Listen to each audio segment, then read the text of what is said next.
નમસ્કાર મિત્રો, જોબ સરકારી યુટ્યુબ ચેનલમાં તમારું હાર્દિક સ્વાગત છે। તો મિત્રો, અમદાવાદ શહેરની ટ્રાફિક બ્રિગેડની અંદર 650 ટીઆરબી ભરતી માટેની જાહેરાત થોડા સમય પહેલા આવી હતી। તેનું શારીરિક ક્ષમતા કસોટી તારીખ 3 થી 11 ડિસેમ્બર સુધી યોજવામાં આવવાની છે। તેના માટેનું એક આ પેપર કટિંગ છે તે આપણે જોઈએ તો અમદાવાદ શહેરની ટ્રાફિક વ્યવસ્થા હાલ ગંભીર સંકટમાંથી પસાર થઈ રહી છે। શહેર ટ્રાફિક વિભાગમાં ઉચ્ચ અધિકારીઓથી મોડીને કોન્સ્ટેબલ કક્ષાના કર્મચારીઓની સાથે સાથે ટીઆરબીની પણ ઘટ છે। રોડ ઉપર ટ્રાફિક નિયમન કરતા ટીઆરબી મંજૂર મહેકમની સામે 774 જેટલી ઘટ હોવાથી હોમગાર્ડ જવાનોને જવાબદારી સોંપવામાં આવી હતી। આ બંને અંગે નવ ગુજરાત સમય દ્વારા અહેવાલ પ્રસિદ્ધ કરાયા બાદ તેની અસર જોવા મળી છે। હવે ટ્રાફિક વિભાગ 650 જેટલા ટીઆરબીની ભરતી પ્રક્રિયા ઝડપી બનાવી છે અને તે અંતર્ગત શારીરિક ક્ષમતા કસોટીનું આયોજન કરવાની કામગીરી હાથ ધરી છે। ટીઆરબી જવાનોની ભરતી પ્રક્રિયા લાંબા સમયથી અટકેલી હતી। નિવૃત્ત,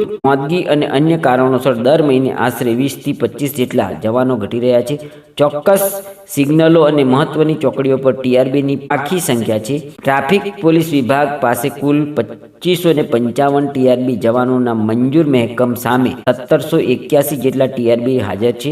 આમ 771 ટીઆરબી જવાનની ઘટતી પૂર્તતા કરવા માટે હોમગાર્ડ જવાનને ટ્રાફિક નિયમનની કામગીરી માટે તૈનાત કરાયા હતા। આ અંગે નવ ગુજરાત સમય દ્વારા અહેવાલ પ્રસારિત કરાતા બાદ હવે ટીઆરબીની ભરતી પ્રક્રિયા ઝડપી શરૂ કરવામાં આવી છે। 150 જેટલા ટ્રાફિક બ્રિગેડના માનદ સેવક સેવિકાની ભરતી અંતર્ગત આગામી 13 ડિસેમ્બર શારીરિક ક્ષમતા કસોટી યોજાશે। ઉમેદવારોએ 27 થી 29મી નવેમ્બર સુધીમાં જૂની